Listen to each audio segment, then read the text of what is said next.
રાધા ઘરથી ગાયબ છે અને આ લોકોએ હજી સુધી મને ફોન પણ નથી કર્યો, મને જાણ પણ નથી કરી.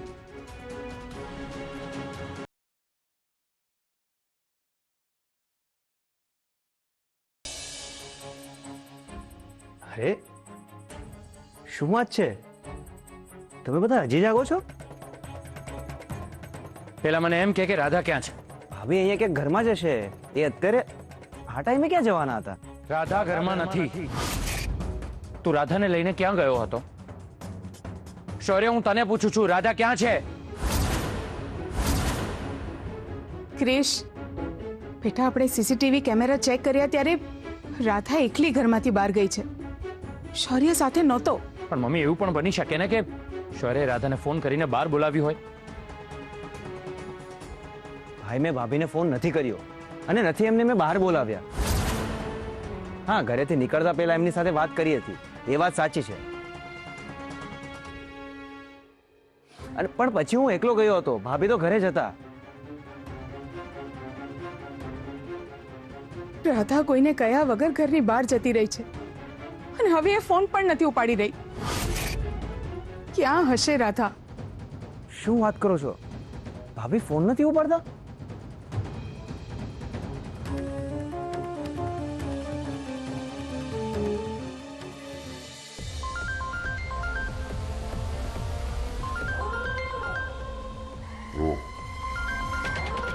તારો દિયર હવે જાગ્યો લાગે.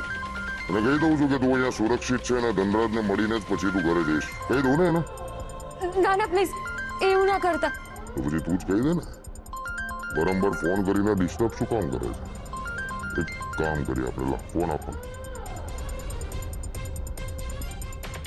Switch off. શાંતિથી બેસીને આરામ કરતો હોય.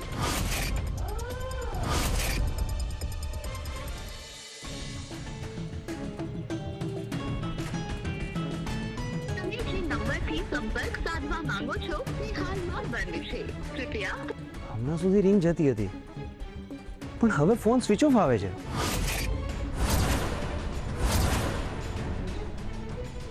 હું ગયો ત્યારથી રાધા ભાભી મને કોઈ ટેન્શનમાં લાગતા હતા. હમણાં સુધી એમણે મારાથી કંઈ વાત નથી છુપાવી. આજે મને લાગ્યું જાણે એ મારાથી કંઈક છુપાવી રહ્યા છે. ક્યાંક એના લીધે જ તો ભાભી કોઈ પ્રોબ્લેમમાં નહીં હોય ને. આઈ થિંક આવી રીતે વિચારોમાં સમય બગાડવા કરતા આપણે રાધાને શોધીએ. ચાલો ચાલો મોટા ભાઈ.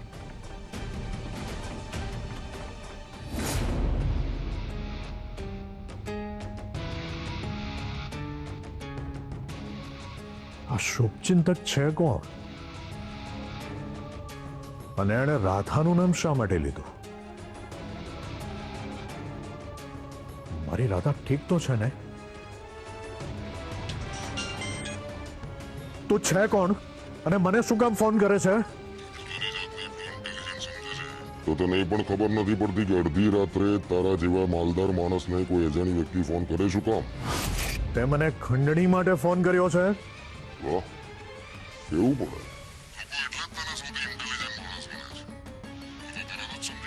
અરે તારા જેવા તો ઘણાના ફોન આવે છે.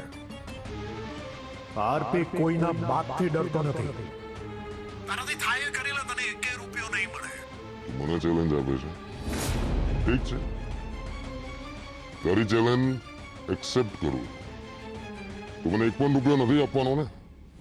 હવે સામે ચાલીને હું જેટલા રૂપિયા માંગીશ એટલા રૂપિયા તું મને આપવા આવીશ.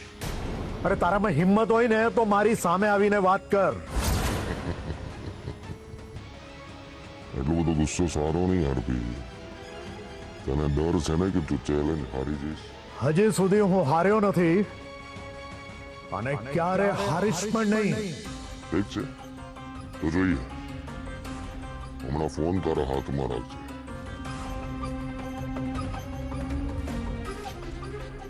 ફોન કટ કરી દીધો. પણ આ છે કોણ? રાધા! રાધા ભાભી! રાધા! રાધા ભાભી! ફોન?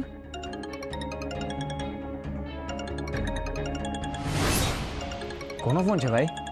રાધાના પપ્પાનો. ક્યાંક એમને ખબર તો નહીં પડી ગઈ હોય ને? પણ એમને કેવી રીતે ખબર પડી કે રાધા ઘરે નથી? કદાચ રાધા ભાભી એમના મમ્મી પપ્પાના ઘરે ગયા હોય. પોસિબલ છે.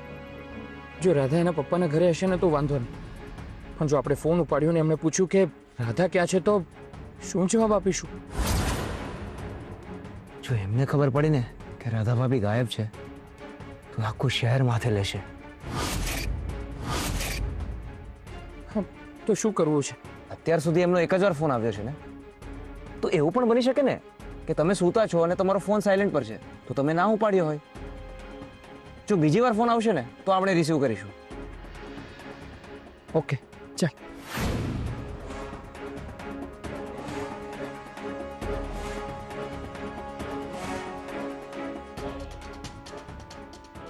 લાગે છે ક્રિશ સૂતો હશે એટલે ફોન નથી ઉપાડતો.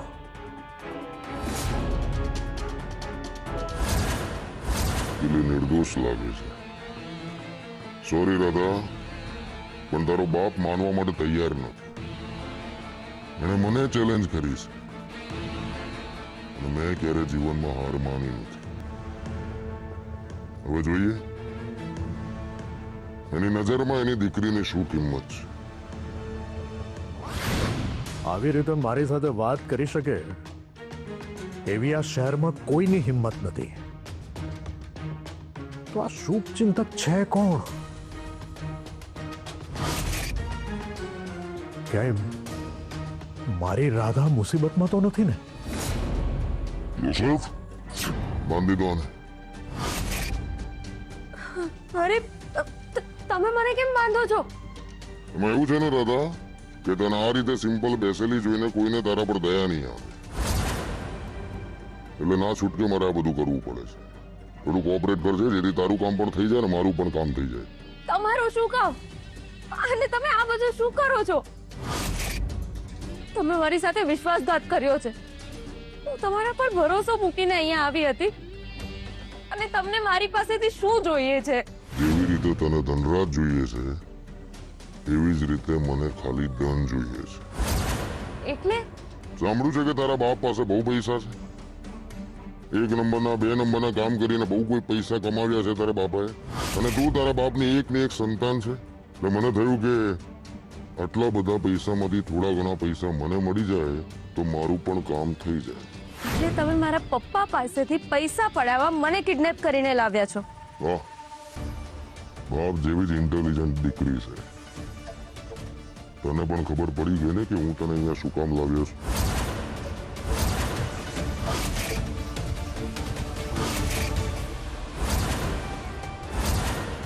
આ બધું કરીને તમે બહુ મોટી ભૂલ કરી રહ્યા છો. હજી તમે મારા પપ્પાને ઓળખતા નથી. તું જન્મી નથી ને એની પહેલાથી હું તારા બાપને ઓળખું છું. એ જેટલો પ્રામાણિક અને ધર્માત્મા બનીને બધાની સામે ફરે છે ને એનાથી વધારે કપટી અને પોતાના સ્વાર્થ માટે ગમે તે કરી શકે એમાંનો છે. મારા પપ્પા વિશે કંઈ નહીં બોલતા, નહીં તો ગુસ્સો ના કરીશ, ગુસ્સો ના કરીશ રાધા. મેં કીધું ને સ્ત્રીઓના ગુસ્સાથી મને ડર લાગે છે. જો હું ડરી ગયો ને, અરે બહુ કકળાટ કરે છે. બંધ કરો એનું મોઢું બંધ કરો. બાંધી રહ્યો ને.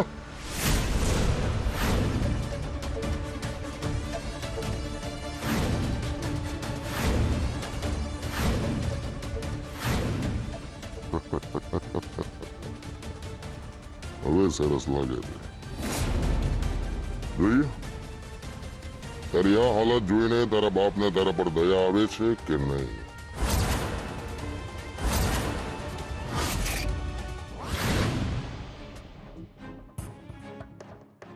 હલો ઇન્સ્પેક્ટર પ્રતાપ, આરપી બોલું છું. મારા ઉપર અલગ અલગ નંબરથી બ્લેન્ક કોલ્સ આવી રહ્યા છે. ઓકે, હું એ બધા નંબરોનું લિસ્ટ તમને મોકલી આપું છું. તમે તપાસ કરીને મને એટલું જણાવો કે કોના નામ ઉપર છે અને એનું લોકેશન ક્યાં છે. બાકીનું બધું હું જોઈ લઈશ.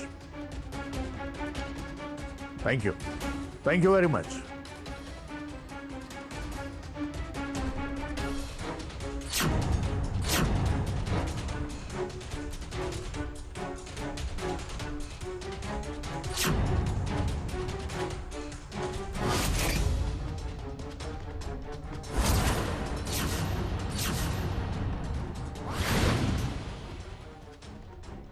મારી રાધા, મારી દીકરી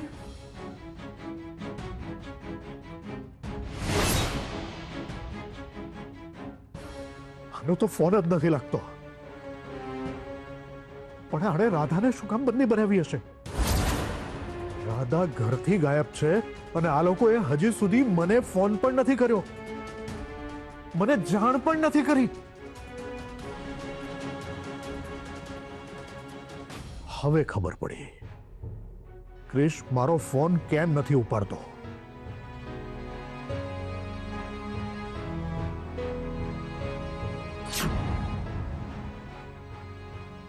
કેટલો ઇરિસ્પોન્સિબલ માણસ છે. પોતાની પત્નીને કોઈએ બંદી બનાવી દીધી છે અને આ ફોન પણ નથી ઉપાડતો.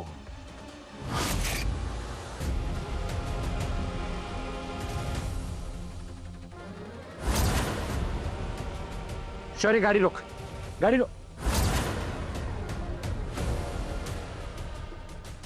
ભાઈ, વોચમેન ભાઈ, હેલો. શૌર્ય, શૌર્ય પાણી, પાણી લે. હા શૌર્ય, શૌર્ય જલ્દી ભાઈ. હા ભાઈ.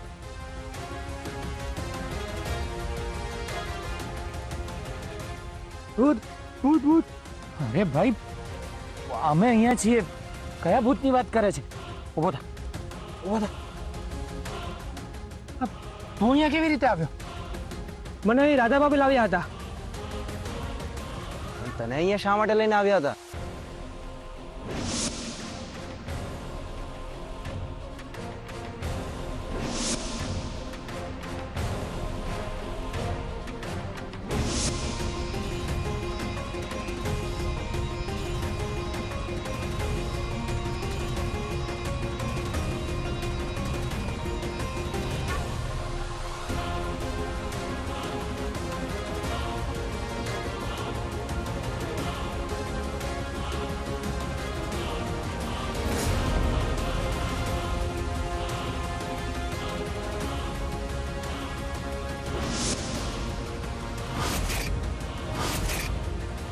હું બેભાન થયો એ પહેલા મેં જોયું કે રાધા ભાભીને કોઈ ગાડીમાં બેસાડીને લઈ ગયું.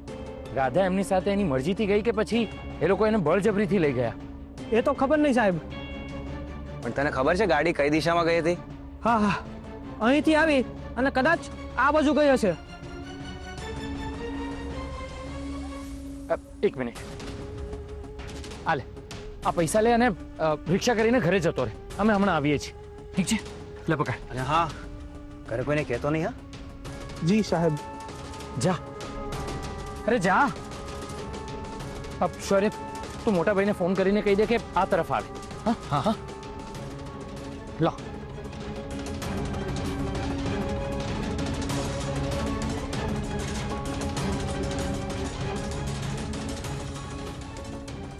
હેલો. હા મોટા ભાઈ.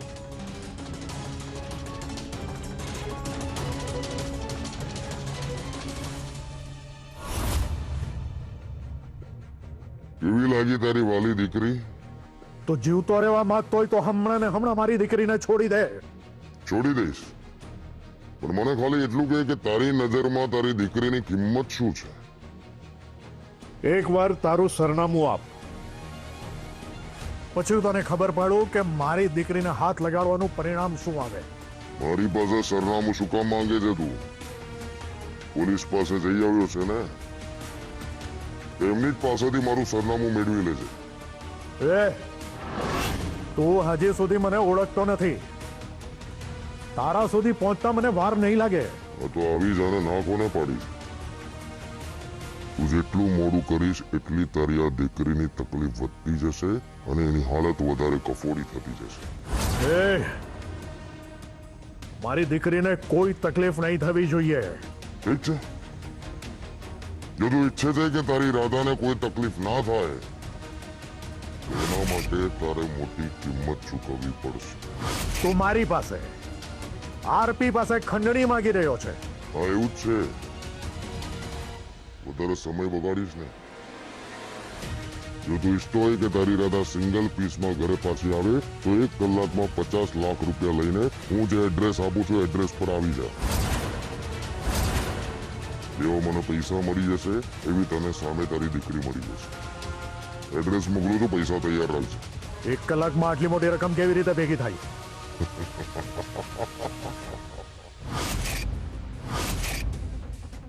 આ શહેરના સૌથી મોટા બિઝનેસ સાયકુન માટે 50 લાખ રૂપિયા બહુ નાનકડી વાત છે. Choice is yours. જેટલું વધારે મોડું કરીશ એટલી જ હાલત તારી રાધાની ખરાબ થઈ જશે અને રકમ પણ વધતી જશે. મારી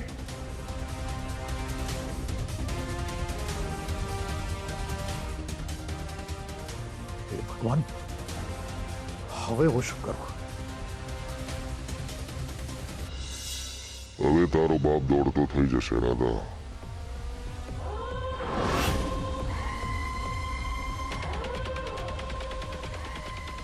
અને મને કહ્યું છે કે મારી દીકરીને હાથ ના લગાડતો. ને હું પણ મહિલાઓની કેટલી રિસ્પેક્ટ કરું છું એ તો તને ખબર જ છે ને રાધા. એટલે હું તેને હાથ નહીં લગાડું. ને મારા માણસો પણ તને હાથ નહીં લગાડે. પણ તારા બાપને ખબર તો પડવી જોઈએ ને કે તું કેટલી હેરાન છે. તો જ અમને પૈસા મળશે ને. એટલે તારા માટે મેં ખાસ વ્યવસ્થા કરી છે.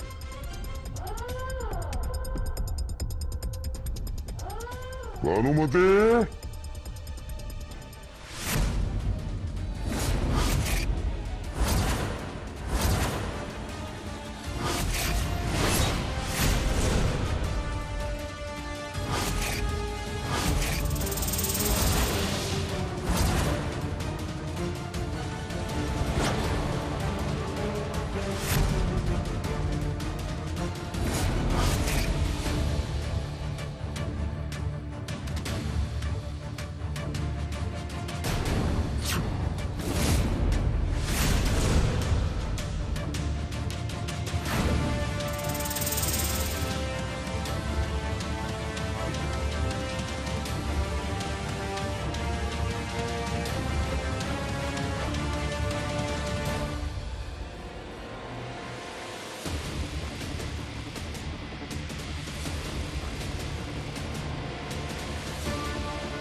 મંગળસૂત્ર નહીં.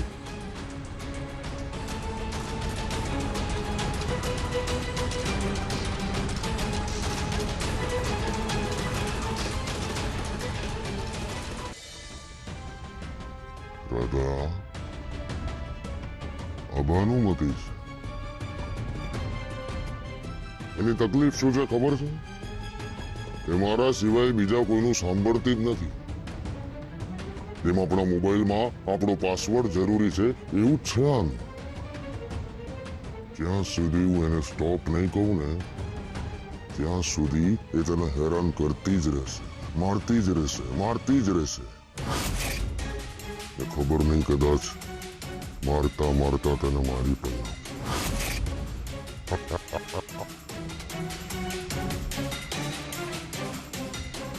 ભાનુમતી,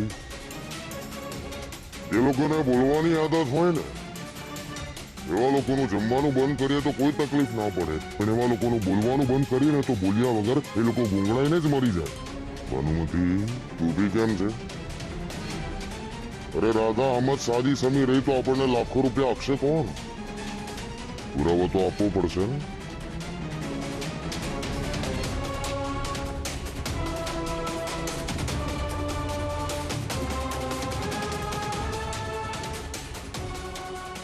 તમે બહુ ખોટું કરી રહ્યા છો.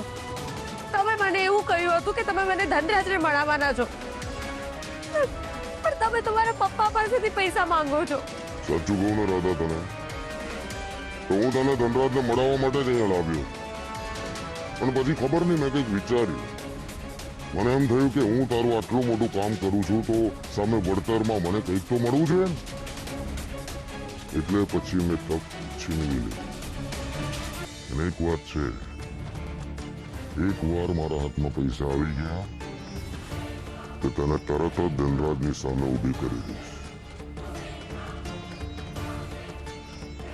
આ મારું તને પ્રોમિસ છે.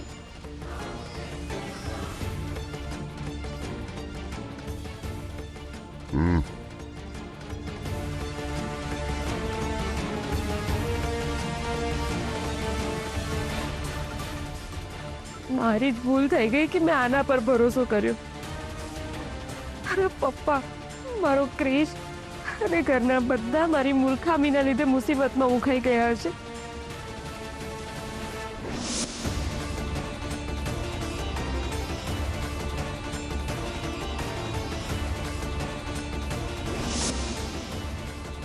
હે ભગવાન, તમે મને ચેતવી હતી પણ હું તમારો ઈશારો સમજી ના શકી. બહુ મોટી ભૂલ કરી નાખી.